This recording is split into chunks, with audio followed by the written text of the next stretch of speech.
The 5 worst Saturday Night Live musical performances of all time. Saturday Night Live commemorated its 41st anniversary. In addition for groundbreaking talent, the show is also known for offering the stage to groundbreaking performers. However, not all the SNL musical artists turn in a bravura performance. Playing on live TV is not a frequent occurrence for all musicians, especially those who have honed their talent in the studio rather than in front of live audiences.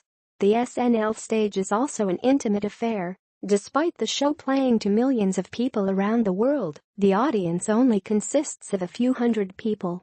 This creates the conditions that have led to some infamous screw-ups. Here's our list of the biggest SNL musical fails. 5. Lana del Rey. Lana del Rey arrived at SNL in 2012 in advance of an avalanche of publicity about whether she would be music's next big thing. Although she had won over some early acolytes, she also had many detractors. Her act was essentially created a lab, making SNL a dicey proposition indeed. Although her performance of her hit song Video Games wasn't necessarily the worst thing ever, it did play into the hands of Rey's critics. Lana sings dispassionately and awkwardly, but not in a good way, that often propels artists to superstardom. Del Rey was not ready to perform for actual people, which speaks volumes about the music business in the early 21st century, yet here she was appearing on SNL before her album was even released. There was blood in the water, and the performance was roundly criticized. Many said it proved that she was an overrated plastic surgery-enhanced phony. SNL actress Kristen Wiig even played a singer in a sketch mocking the performance. The performance set her back for a long time. But in 2016, 4 years later, Del Rey was celebrated for her album Ultraviolence. 4.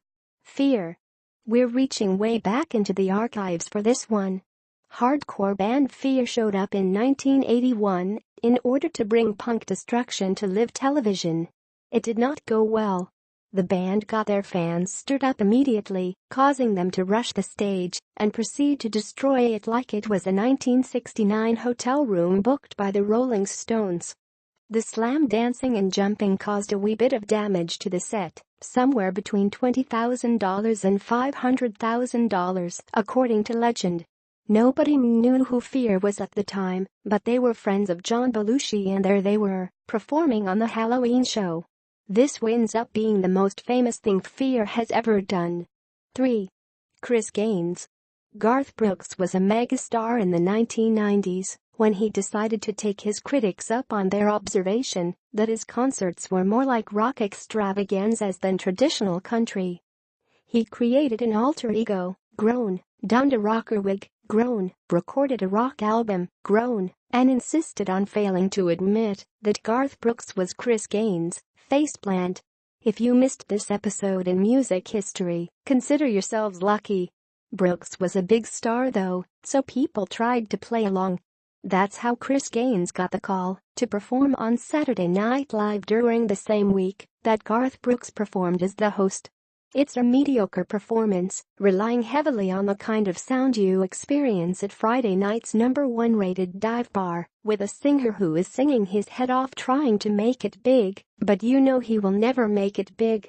The best thing we can say about this episode is that it almost qualifies as another sketch. 2.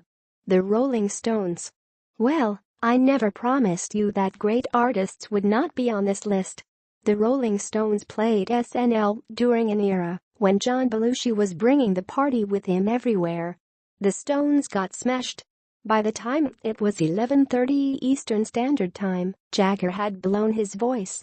Even the signature strut couldn't save Jagger from a wince-inducing performance of The Great Beast of Burden, as sung by Harvey Fierstein. Ashlee Simpson. Ashlee Simpson wasn't the first artist to find themselves outed as a lip-syncer in disastrous fashion. Milli Vanilli also imploded in front of a technical malfunction in their vocal track. The lesson that none of these talentless hacks never seems to learn is that lip-syncing is destined to fail. Oh, did I call Simpson a talentless hack?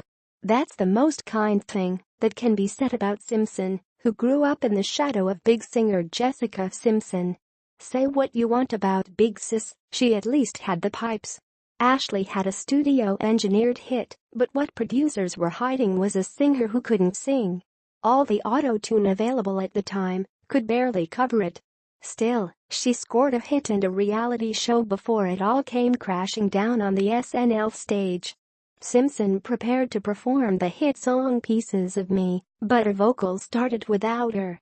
Meaning that the track was playing, but she wasn't singing. Rather than recover somehow, she panicked, dancing a little polka, and then wandering off the stage. That's a big no-no in live TV, since it forced SNL to dump straight to commercial. Over the closing credits, Simpson threw her band under the bus, claiming they played the wrong song. This is why I told you that talentless hack was a compliment. The fiasco pretty much ended her career.